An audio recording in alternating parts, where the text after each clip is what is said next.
Big ups to Jetta Amata as it nurtures a whole new generation of movie makers. Well, moving on, 2 years after winning the top prize of the West African Project Fame contest, Ayobami Ayoola speaks about life after victory. This is certainly interesting.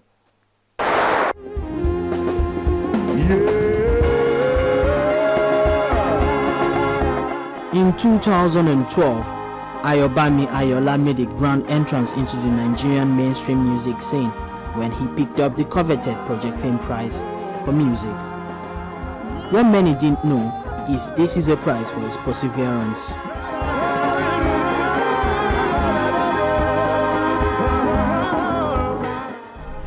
I got on the first one, the first ever Project Fame, the one Iyanya won, 2008. I was on my IT. I was doing my IT then at NAFDAC, Oshodi. And then I decided to go for it. Along with a friend of mine, we went. I got to a level where I was expecting a call. Then I was in between either deferring my admission, because we were about going back to school for my final year. So I was in between either deferring my admission for a year and going for Project Fame, or forgetting Project Fame and going for it. I decided, it was a battle between myself and my father, and then I decided, okay, let me just do what my father is saying. I won't defer my admission. And luckily for me, I was not even called back. So I went back to school, finished. The next year I went for the Project Fame, the one Mike won. A year after I went for the one Chidima won. A year after I went for the one Monica won. And guess what? I was always being rejected, of course. I never got in. And along the line, I went for Nigerian Idol. I got on the show. I went for Peak Talent Show. I did not get there. My brother, I was I was practically going from audition to audition. Yeah, but it didn't work out for me. Up until the one that looked so close was Nigerian Idol. I got really close. I was on the show. I was enjoying myself. So many people thought I was going to win. I thought I was going to win. But guess what? I was the first to be evicted. Yeah, that was really bad for me. But then Project Fame came about 2 months or a month after, and I went for it. Now, normally, after going through what someone went through in Nigerian Idol, one would think I would not go again. And I said to myself that I'm never going to go. But I went for it, and I'm glad I did. So what did you do differently this time around? This is probably going to sound ironic. The only different thing I did was tone down my level of seriousness. I was very unserious for the one I won, to be honest. Because I felt, I have done this thing 9 times. Okay, this 10th time, let me try. I don't even care what comes out of it. Let me try. I don't know. And boom, it just happened. It just happened like that.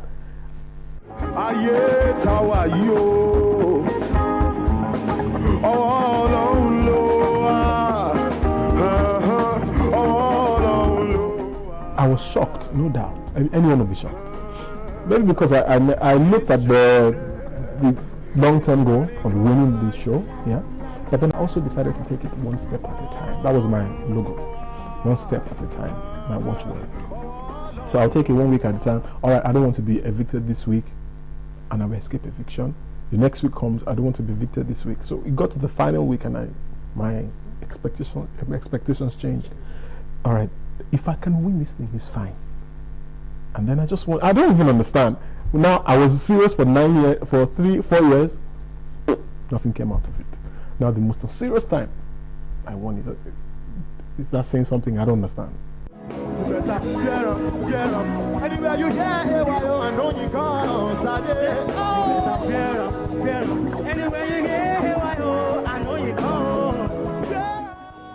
Although he came into the limelight in 2012, Ayoola has been a strong music enthusiast right from his childhood.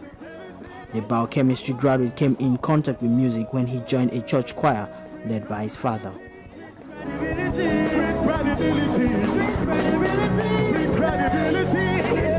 My father was a choir director for about 10 years. That was before I was born, and a little while after I was born, he was a choir director. And he told me several times, even before I was born, he would tell me that you're supposed to do music. My father is very spiritual, so he told me you're supposed to do music. So he did everything in his power to align me towards music. I would go for most of his rehearsals. I would watch him conduct, but he would always It was a Baptist church, Yoruba. So the Yoruba songs were flowing, and it was all the instruments, local percussions, everything, they used them then. So it drew me into music. It drew me closer to music. My first performance ever would be when I was 7 years old. Yeah, myself and my younger sister. He taught us Silent Night, and in front of like 7,000 people in church, Christmas Eve, we sang the song. I don't even know if I did well or not, but I remember I sang the song, and that was my that was my first performance. For you, I never went a lot of other woman, no one can do. But you, I pause my. Even though Ayoola launched his career on a major platform, keeping up with the demands of the industry wasn't a stroll in the park. Now before you finally leave. No, not everything has fallen into place. But what is helping me now is, what has always helped me after the show, is before the show even ended, I had the mindset that this is not a bed of roses at all. Once the show ends, the real hustle begins. I had that mindset. Maybe because I had always been in the industry before I got on Project Fame, because I had always hustled. I was like a studio rat, event studio rat, everything before I got on the show. I mean, you can tell from my persistence going from audition to audition and all that. Yeah, so I had that mindset that, look, once you bring this thing, the real battle begins. So that mindset helped me. Immediately I got out, I did not relent. No, I did not relent. The same effort that I always put in before the show and during the show, I put it even 7 times more than that when I got out of the show. Somebody say, yeah, yeah. Ice water. Now we will bet this Olufumi together, aka BB Brew. She said she don't love me again, or say na Bantu she won't follow now. What's in that? What's in that? What's in that? What's in that? What's in that? If I do whatever it is I do, you must hear the Afro. In my opinion, this is my opinion, Afro is a true definition of Africa. I'm not even saying that because they sound alike. No, this is just how I see it. Afro is a true definition of it. I mean, Juju is also the same thing. Juju music, high life music, but I prefer to take Afro over every other music. Respect for every other genres of music. This is just my opinion. This is just what I choose. Because if you look at the stage performance of an Afro singer, what do you see? You see Africa. Do you understand? From the costumes, to the rhythm, to the lyrics and all that. You just see Africa. The same goes for high life. High life can still be funkified. Afro can be funkified, but Afro still rules in my opinion. So my style of music is influenced by Fela Anikulapo Kuti. He did a lot in his lifetime. I never even got the opportunity to see him perform, no, but I watch and listen to him a lot.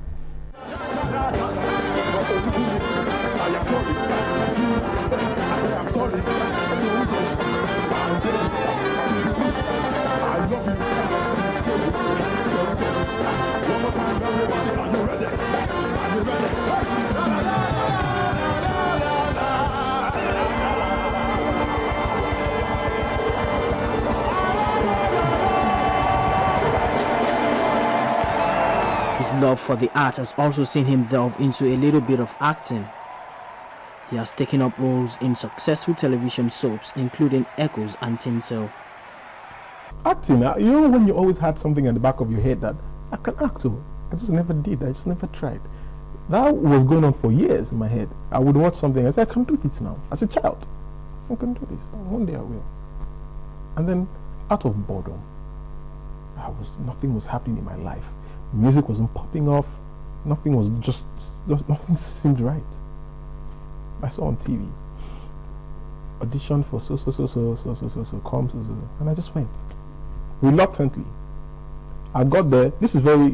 I think this is the first time I'm remembering exactly how it happened. I got there and we were a lot in the room. And then the panel was, I think, in another room. So someone came out. I think guys had been there for a while, and I just entered. In less than 10 minutes, someone came out and said, so sorry, we're done with what we found all we need, and blah, blah, blah. You guys can go home. And everyone started murmuring. And I just stood up and said, oh, well, maybe I'm not supposed to do this. So immediately I stood up. The guy that was saying they're not supposed to, we're not doing this anymore, that was giving the announcement, sighted me from afar and said, everyone can go, and just pointed at me. So you wait. I said, hey, wait for what? So I waited. He took me to the room and we read. I read the script. And I got the job.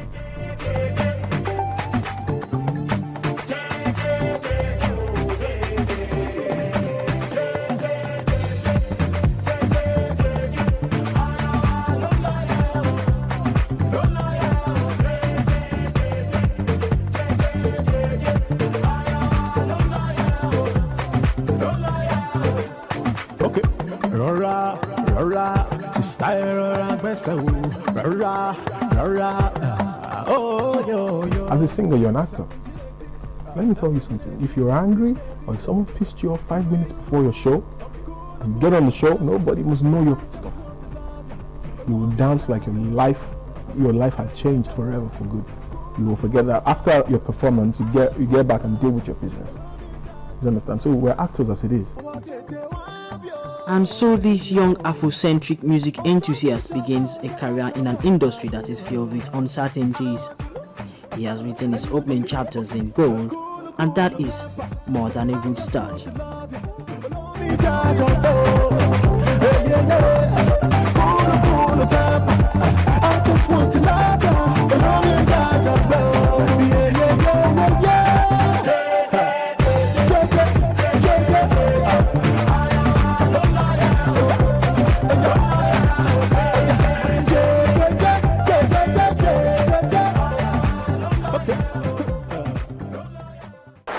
Well, you're still watching Entertainment News, or EN if you like. We'll take a break and then it will be news.